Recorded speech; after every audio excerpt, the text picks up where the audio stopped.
कि आतंकवादियों से सुरक्षा हो,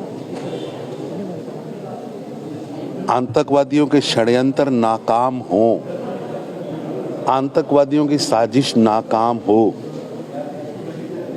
उसके लिए पहले भी वीडीसी थी, अब भी वीडीसी है और उनको आधुनिक हथियार दिए हैं।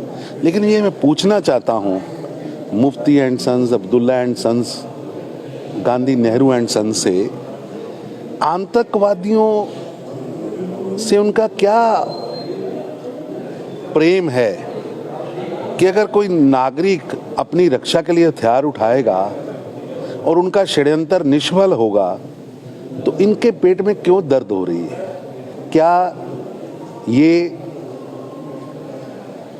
आतंकवादियों के षड्यंत्र के साथ है कि आतंकवादियों के षड्यंत्र को निष्फल करने वालों के साथ है? इन्हें जम्मू कश्मीर की जनता को बताना पड़ेगा। दुख होता है जब किसी आतंकवादी के मरने पर वो नेता जो संवैधानिक पोस्टों पर रहे हैं वो रोएं, दुख प्रकट करें। दिल्ली में बाटला कांड होता है तो सोनिया गांधी जी सारी रात रोती हैं क्योंकि आतंकवादी मर गया था। जम्मू कश्मीर में महबूबा जी रोती हैं, फारूक अब्दुल्ला साहब दुख प्रकट करते। देश के खिलाफ षड्यंत्र करने वाले जो लोग, जिनके हाथ देश के नागरिकों के खून से रंगे हैं, जो आम नागरिकों की हत्या कर रहे हैं, जो आईएसआई के इशारे पर देश को तोड़ने की कोशिश कर रहे हैं, उन पर कठोर कार्रवाई होगी। आगे भी हुई थी, अब भी होगी। और ये हमारे नागरिक अपनी रक्षा करने के लिए पहले भी खड़े हुए थे, आज भी खड़े होंगे। भारत सरकार, जम्मू कश्मीर की सरकार अपने नागरिकों की सुरक्षा के लिए हर कदम उठा रही है। राहुल गांधी जी कह रहे हैं कि कौरव कौन है, पांडव कौन है, देश की जनता जानती है। मैं उनको याद कराना चाहता हूं कि राहुल जी, जिन्होंने देश के संविधान का चीरहरण किया, वो कौरव हैं। जिन्होंने देश के अंदर आपातकाल लगाकर देश की लोकतंत्र की हत्या की, सरेआम पूरे विश्व के अंदर भारत के लोकतंत्र का चीरहरण किया, जिस तरह द्रौपदी का चीरहरण हुआ था, वो कौरव हैं जिन्होंने किया था।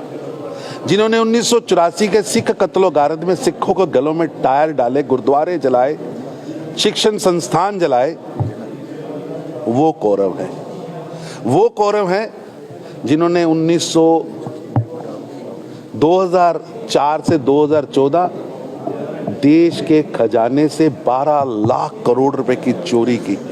वो कौरव है। और आज तो प्रत्यक्ष दिख रहा है कि एक युवराज, उस समय भी एक युवराज था दुर्योधन, आज भी एक युवराज है। तब भी किसी ने आंखों पर पट्टी बांध रखी थी, आज भी किसी ने आंखों पर पट्टी बांध रखी। आज भी दिख रहा है कि कोई दुशासन भारत का चीरहरण कर रहा है। कोई दुर्योधन चाइना के राजदूतों से छुप छुप कर मिलता है, पाकिस्तान का गाना गाता है।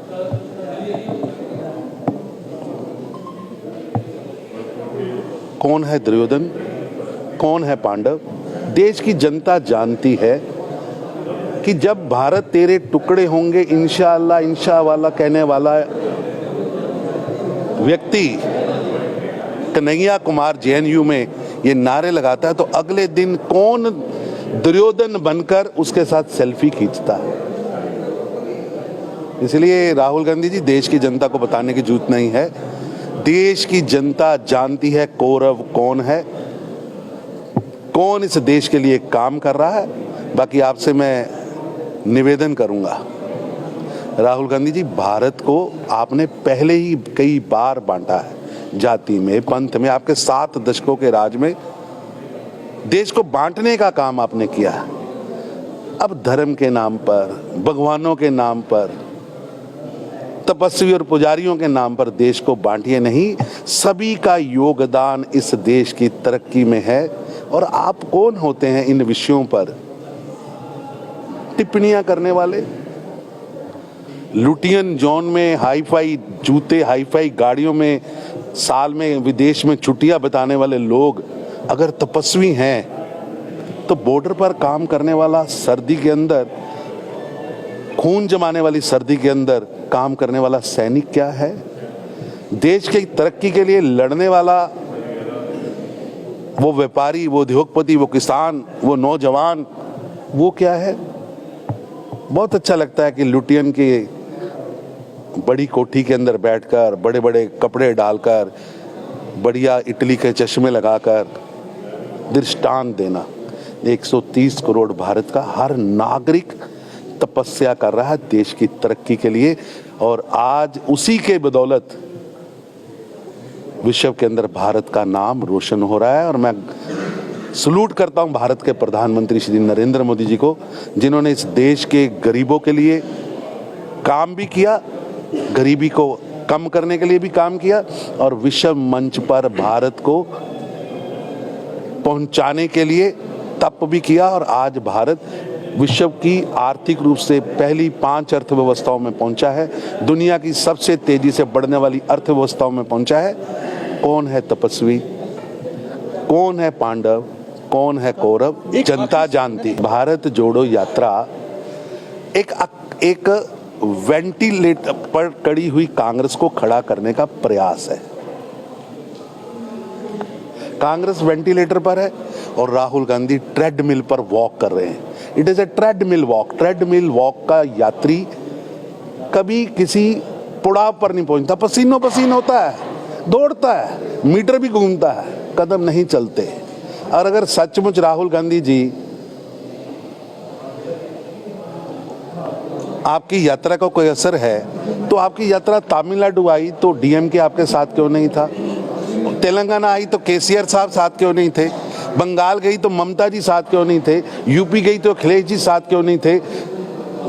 बिहार आई तो नीतीश कुमार चाचा और भतीजा तेजस्वी साथ क्यों नहीं थे? दिल्ली आई तो अरविंद केजरीवाल साथ। ये एक डिकौंसला है, केवल ट्रेडमिल वॉक है। तो वेंटिलेटर पर पड़ी कांग्रेस को ये ट्रेडमिल वॉक खड़ी नहीं कर पाएगी। रही बात महबूबा जी और फारूक साहब की, देखिए इस यात्रा में कौन कौन चला है।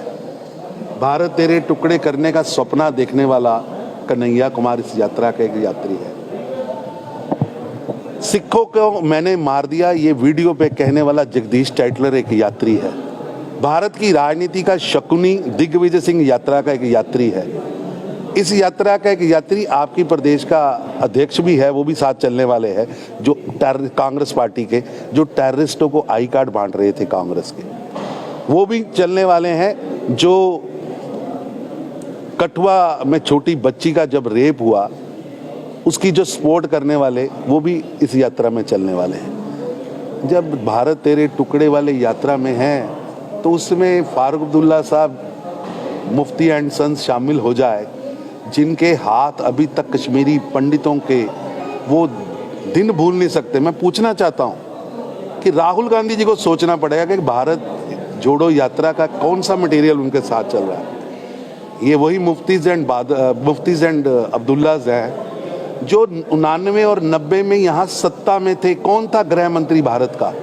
कश्मीरी गृह मंत्री था, और उस गृह मंत्री के समय में लाखों कश्मीरी पंडितों को कश्मीर छोड़ना पड़ा। मगर वो कह रहे हैं कि भारत जोड़ो, कल ही उन्होंने कहा कि पंडितों को तो वो जोड़ने वाले ही थे ना।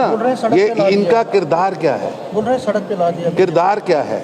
क्यों विस्थापित हुए?